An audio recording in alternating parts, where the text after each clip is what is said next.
দেখো এই যে ম্যাথটা দিয়েছে এখানে সরল সন্নিহিত গতিকে স্পন্দনরত দুটি কণার সরণ একটা এই সাইন ওমেগা টি আমরা তাদের জানি, আবার বলেছে এই কস ওমেগা টি, এই দুটার মধ্যে দশা পার্থক্য বের করতে বলেছে। আচ্ছা, তো দশা পার্থক্য আমরা জানি যে হচ্ছে কি, যে তুমি ওই যে বললাম যে আব্বু বলছিল যে উপরে ফ্যানটা পরিষ্কার কর, তুমি হচ্ছে ঘোরাচ্ছিল তাই না, ফ্যানটা করে বারবার আঘাত করে করে ঘোরাচ্ছিল, ভালো কথা। তো এই যখন ঘোরাইতেছিল আমরা একদম প্রথমে যখন শিখলাম তখন হচ্ছে এইখানে যে কোণটা উৎপন্ন করছে সেটা এইটার দশা, এখানে যে কোণটা উৎপন্ন করছে সেটা এইটার দশা, রাইট। সো আমরা একটা প্রমাণ তো করেই ফেলছিলাম। কি প্রমাণ করে ফেলছিলাম? এটা যদি থিটা হয়, ধরো হচ্ছে যে থিটা হইলো, ভালো কথা। সো আমরা কি করছিলাম যে এটা যদি থিটা হয় এটা কি হবে বলো, এ কস থিটা, তাই না? বা হচ্ছে থিটা মানে কি ওমেগা টি, তার মানে হচ্ছে এটা হচ্ছে এ কস ওমেগা টি, এটা যদি এ কস ওমেগা টি হয় এটা কি এ সাইন ওমেগা টি, অর্থাৎ এটা হচ্ছে এ সাইন ওমেগা টি। আচ্ছা, এখন দেখো এটা এ সাইন ওমেগা টি, এটা হচ্ছে এ কস ওমেগা টি, দুটোর মধ্যে কোণ কত? দেখো কত কত 90 ডিগ্রি, খুবই সিম্পল। সো এটা কিন্তু হচ্ছে একদম কনসেপ্ট, তুমি কি এত কেচ্ছা কাহিনী করে করবা? তোমার এই চ্যাপ্টারটা আমরা শুরুই করলাম এটা দিয়ে, খুব মজার বিষয় শেষও করলাম এটা দিয়ে, তাই না? হচ্ছে যে আমরা এখান থেকে চ্যাপ্টারের সকল সূত্র কিন্তু এনে ফেলছি। তার মানে এইটা থেকে এটা যে চিত্রটা এটা তোমার মাথার মধ্যেই আছে, তার মানে তুমি এটা দেখেই বুঝতে পারছো সাইন আর কস এই দুইটা, একটা এদিকে একটা এদিকে, মাঝখানে কোণ হচ্ছে π/2 90 ডিগ্রি, রাইট। আচ্ছা, ডান। আচ্ছা চল পরেরটাতে চলে যাই আমরা। এখন এই জিনিসটাও কিন্তু আমরা সূত্র দিয়ে করেছি। কিভাবে করেছি? আমরা জানি x double dot plus omega square x equals to 0, right? X double dot plus omega square x equals to 0। So এখানে যেমন 4 আছে, সো তুমি 4 দিয়ে যদি ভাগ করে ফেলতে পারতা তাহলে কিন্তু জিনিসটা একদম হুবহু এটার মতো দেখতে হতো। তাও তখন এই এক্সের সাথে যে জিনিসটা থাকতো সেটাকে বলতাম ওমেগা স্কোয়ার। তোমাকে যদি হচ্ছে কোণিক কম্পাঙ্ক অর্থাৎ ওমেগা বের করতে বলছে তখন তো রুট করলেই ডান, তাই না? আচ্ছা, এই জিনিসটা তো তুমি হচ্ছে পরীক্ষা হলে আগে থেকে জ্ঞান নিয়ে যাচ্ছ, ভালো কথা, নিয়ে যাচ্ছ। যদি নিয়ে যাও তাহলে কি হবে আমরা দেখি। আমরা এই সব জিনিসপত্র আগে জানি, এখন হচ্ছে অঙ্কটা করবো। নাও স্টার্ট। 4 দ্বারা ভাগ দিলে 25 হবে, 25 রুট করলে 5 হবে, 2 সেকেন্ডে ডান। আচ্ছা, তারপর হচ্ছে স্টার্ট। 25 আছে ওমেগা স্কয়ার, তারপরে 5 রুট করলে 5 হবে, 5 করতে 2 সেকেন্ডে ডান, 3 সেকেন্ডে যাও, মাফ করে দিলাম। তারপর হচ্ছে হ্যাঁ স্টার্ট। তারপর 27, 7 3 2 9, 9 রুট করলে 3 হয়, 3 সেকেন্ডে ডান। ওকে, কি বুঝলা? হ্যাঁ, সো হচ্ছে এরকম করে আমরা 2-3 সেকেন্ডে কিন্তু এই ম্যাথগুলো করে ফেলতে পারতেছি, রাইট? 45 সেকেন্ড অনেক দূর কি বাত হ্যাঁ। সো এই ব্যবকলনীয় সমীকরণ এত ভারী ভারী কথাবার্তা না বলে আমরা ওই জন্য খুব সহজভাবেই এই জিনিসটা শিখেছি, x double dot plus omega square x equals to 0। তাতে কোনো ক্ষতি হয়েছে?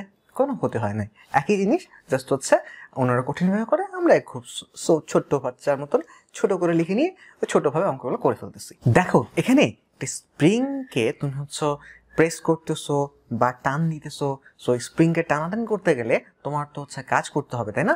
সো কারণ ও তো মনে করো প্রেস হইতে চাচ্ছে না, আবার দূরেও যেতে চাচ্ছে না। সো তোমাকে একটা কাজ করতে হবে, তুমি যদি কোনো কিছুর এগেনস্টে কাজ করো তখন হচ্ছে কি হয়, তখন হচ্ছে একটা শক্তি জমা থাকে, কোনো কিছু এখানে আছে, এখান থেকে তুমি উপরে উঠাইলা, সো তো আসতে চাচ্ছে না, সো একটা ফোর্স কাজ করছে, সো তোমাকে তার এগেনস্টে কাজ করে এখানে আনতে হলো, যার ফলে তোমার যে পরিমাণ কাজ করতে হইলো ওই পরিমাণ শক্তি এখানে জমা থাকলো, তার মানে ওইটা হচ্ছে তার স্থিতিশক্তি। তাহলে দেখো তো স্প্রিংটাকে 0.1 মিটার বৃদ্ধি করতে গেলে কি পরিমাণ স্থিতিশক্তি বৃদ্ধি হবে, মানে তোমাকে কি পরিমাণ কাজ করতে হবে। বাট ঘটনাটা হচ্ছে এখানে তুমি ধরো একটা স্প্রিংকে চাপ দিচ্ছ, স্প্রিং কখনো প্রেস করেছো, দেখছো না যে হচ্ছে তোমার প্রেস প্রথমের দিকে করতে যেরকম কষ্ট হয়, একটু প্রেস করার পর আরও প্রেস করবা মানে আরও বেশি কষ্ট হয়, তাই না? কারণ হচ্ছে কারণ কি, খুবই সিম্পল, এটা তোমরা স্প্রিং এর ইকুয়েশনে পড়েছো, কারণ হচ্ছে যে এফ সমানুপাতিক -x, রাইট? সো তোমার হচ্ছে যে তো বুঝতেই পারতেছো যে এই ফোর্সটা আস্তে আস্তে বাড়তে আসে, এটাকে তুমি F equals to K x পড়ছো, মাইনাসের ব্যাপার না, আমরা যে মানটা বের করতে যাচ্ছি যেহেতু, সো তার মানে এই ফোর্সটা হচ্ছে সরণের সাথে সমানুপাতিক হচ্ছে, ভালো কথা।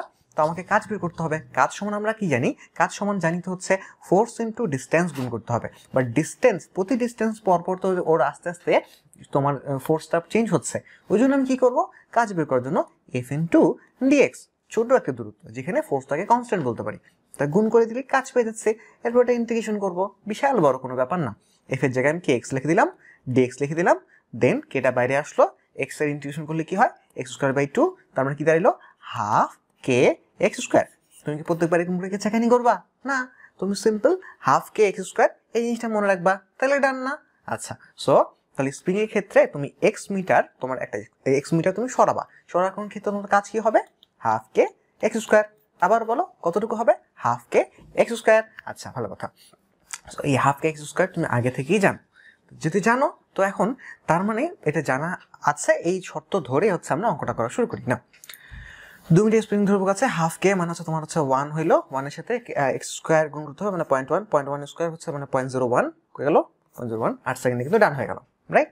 সো স্প্রিং এর অঙ্ক হাফ কে তো করতে হবে, পুরো প্রশ্ন করে কি করবে বলো, তোমাকে 2 দেওয়া আছে, তবে ভাগ করাই লাগবে, করে দেই। আচ্ছা হাফ কে তো আমরা করে ফেললাম, 8 সেকেন্ডে ডান করে ফেললাম, ডান। আচ্ছা ওকে, না চল পরেরটাতে যাই আমরা। সো এখানেও কি বলছে, কে দেওয়া আছে, তারপরে 1.5 জুল কাজ করতে হবে, সংকুচিত কতটুকু করতে হয়েছে সেটা বের করতে বলছে। ভালো কথা, আমরা হচ্ছে করার চেষ্টা করি। নাও স্টার্ট। হাফ কে মানে হচ্ছে 150 সাথে কাজটা দেওয়া আছে, আমরা 150 সাথে কিছু একটা গুণ করলে 1.5 হবে, 150 1 করলে হবে না, 3 করলে হবে না, 1 এটা তো করলে হবে না, অ্যান্সার এটা, তাহলে 7 সেকেন্ডে ডান। আচ্ছা দাও 8 সেকেন্ডে ডান। কি করলাম, অপশন অন্বেষণ করলাম, মানে ক্যালকুলেশন না করতে ভালো লাগে না, মানে যে হচ্ছে যতটুকু না করলেই নয় এতটুকু হচ্ছে করার চেষ্টা করতেছি আমরা। তার মানে 150 আছে, সো ভালো কথা, 150 সাথে কিছু একটা গুণ করে তোমার 1.5 হবে। 150 সাথে তুমি কি গুণ করলে 1.5 হবে, 1.5 গুণ করলে 1.5 হয় না, এটা গুণ করলে হবে, এটা গুণ করলে হবে, জীবনে হবে না, তার মানে এটাই অ্যান্সার। আচ্ছা যদি করতেও চাও তো 150 সাথে তুমি হচ্ছে something X square, right, half কে মানে 150 এক্স স্কোয়ার ইকুয়ালস টু 1.5, কি গুণ করলে 1.5 হচ্ছে, মানে তাহলে বুঝতে পারছো 0.01, তার মানে 0.1 স্কোয়ার, ডান। 42 সেকেন্ড হলো, 2 ভাবে বুঝলাম। সো তুমি বুঝতে পারতেছো যে অঙ্কগুলো আসলে 45 সেকেন্ড লাগার কোনো কারণ নাই, যদি হচ্ছে আমরা সিম্পলি একটু হচ্ছে ক্যালকুলেশনের ক্ষেত্রে একটু প্রিসাইসলি আমরা গুছাই নিই যে কিভাবে আসতেছে, আর সেটার জন্য আসলে আমাদেরকে যে যত কিছু কেচ্ছা কাহিনী করি আমাদের এত কেচ্ছা কাহিনী করার দরকার আছে কি নাই, আসলে অ্যান্সার হচ্ছে নাই, তার অনেক আগে জিনিসপত্র হয়ে যায়। আচ্ছা ভালো কথা। সো না 12 নাম্বার হচ্ছে আমরা করি। এখানে কি বলছে, একটা স্প্রিং এ একটা ভর একটা ঝোলানো আছে, ভালো কথা, দৈর্ঘ্য বৃদ্ধি করবে, স্প্রিং ধ্রুবকের মান বের করতে বলছে। আচ্ছা নাও করার চেষ্টা করি আমরা, স্প্রিং ধ্রুবকের মান বের করতে বলছে। নাও হ্যাঁ, স্প্রিং ধ্রুবক সমান কি জানি, এফ ইকুয়ালস টু জানি হচ্ছে কে এক্স, তার মানে কে ইকুয়ালস টু জানি এফ বাই এক্স, এফ এর মান জানি হচ্ছে এম ইন্টু এ তারপরে এক্স, এম এর মান জানি হচ্ছে তোমার কত 5 কেজি, এ এর মান হচ্ছে 9.8, তারপর হচ্ছে তোমার এক্স এর মান কত হচ্ছে 2 সেন্টিমিটার মানে 2/100, তার মানে হচ্ছে এরকম। তারপরে কি হবে, তারপর আছে 9.8 কে আমরা কি ধরতে পারি, 9.8 কে ধরো হচ্ছে 10 ধরতে পারি, 5 ইন্টু 10 ধরতে পারি, ইন্টু 100 ধরতে পারি, ইকুয়ালস টু 2 দিতে পারি, তার মানে 5 হবে, 5 × 2500 হবে। আচ্ছা তারপর 2500 হবে, ডান। আচ্ছা ডান হইলো না, আসলে এত কেচ্ছা কাহিনী করলাম তাই না। আচ্ছা সো এই জিনিসটা সবাই তোমরা এইভাবে করবো, আরেকটু অন্য কোনোভাবে করা যায় কিনা, এটা হচ্ছে অঙ্ক দিয়ে অঙ্ক করলাম, রাইট, যেটা হচ্ছে নর্মাল নিয়মভাবে করবো। আচ্ছা আমরা তো আবার একটু ভিন্ন টাইপের পাবলিক, আমরা হচ্ছে বাংলায় অঙ্ক করি। আচ্ছা দেখো তো বাংলায় যদি অঙ্ক করার চেষ্টা করি, আমরা একটা অঙ্ক প্র্যাকটিস করে নিই, তারপর ওটা যাচ্ছি না, যে আমরা কে এর কি করবো, কে ইকুয়ালস টু আমরা জানি এফ ইকুয়ালস টু জানি কে এক্স, তাহলে কে ইকুয়ালস টু জানি হচ্ছে আমরা এফ বাই এক্স, তাই না। সো কে কাকে বলে, এই জিনিসটাকে আমরা এফ বাই এক্স না বলে আমরা হচ্ছে এটাকে বাংলায় যদি বলার চেষ্টা করি তাহলে কি বলতে পারি, তাহলে হচ্ছে বলতে পারি যে 1 মিটার সরণের জন্য যে পরিমাণ ফোর্সটা পাচ্ছি সেই ফোর্সটাই হচ্ছে কে, তাই না, সেই ফোর্সটা হচ্ছে কে। দেখো যে এককটা আছে না, এককের মধ্যে কি বলছে নিউটন পার মিটার, তার মানে পার মিটারের ফোর্সটাই কিন্তু কে। হ্যাঁ এককটাও কিন্তু তোমাকে বাংলায় বলে দিচ্ছে, জাস্ট আমরা দেখা হয়নি চক্ষু মিলিয়ে আর কি। সো কে এর একক হচ্ছে নিউটন পার মিটার, অর্থাৎ হচ্ছে যে 1 মিটার তুমি ওটা দৈর্ঘ্য বৃদ্ধি করতেছো, 1 মিটার করতে গেলে তোমাকে যে তুমি 1 মিটার দূরে যাচ্ছ, তাহলে যতটুকু টানে, ওই যে যত দূরে যাবা তত টেনে ধরবে। সো তুমি 1 মিটার দূরে গেলা, ও কতটুকু টানে। সো এটাই তো তোমাদের স্ট্রেংথ বুঝায়, তাই না, যে স্প্রিং এর স্ট্রেংথ কিন্তু আমি কে দিয়ে বুঝি, মানে কে দিয়ে বুঝি যে হচ্ছে যে আমি এত দূরে চলে গেলাম, এত আগে গেলাম, তারপরে টানতেছো না, কতটুকু দূরে গেলে আর সহ্য হয় না, তখন টানাটানি শুরু হয়ে যায়। তো এইটাই হচ্ছে কে এর মান। সো আমরা হচ্ছে এই জিনিসটা যেটা শিখে গেলাম, 1 মিটারের জন্য যে টানটা সেটাই হচ্ছে তোমার কে, ভালো কথা। সো 1 মিটার মানে 100 সেন্টিমিটার, তাহলে 50-এর জন্য এখানে টান কত আছে 5 কেজি, মানে হচ্ছে তোমার হচ্ছে 50 নিউটন, ও 9 আমি তো আকিকা করে ফেলছি, 9.8 আমি তো 10, সো তার মানে হচ্ছে 5 কেজি হচ্ছে 50, মানে 50 সেন্টিমিটারের জন্য দেওয়া আছে 50 নিউটন, ভালো কথা। আমাকে 100 সেন্টিমিটার বানাতে হবে না, এর পাশে 2 দ্বিগুণ করতে হবে, তার পাশে কি করবো 2 দ্বিগুণ করবো, 2 গুণ করলে 100, তাই না। 50 সেন্টিমিটারের জন্য যদি 50 নিউটন হয়, 100 সেন্টিমিটারের জন্য কত 100, কারণ এর পাশে 2 দ্বিগুণ করছি, ও পাশে 2 দ্বিগুণ করবো, সিম্পল, ডান।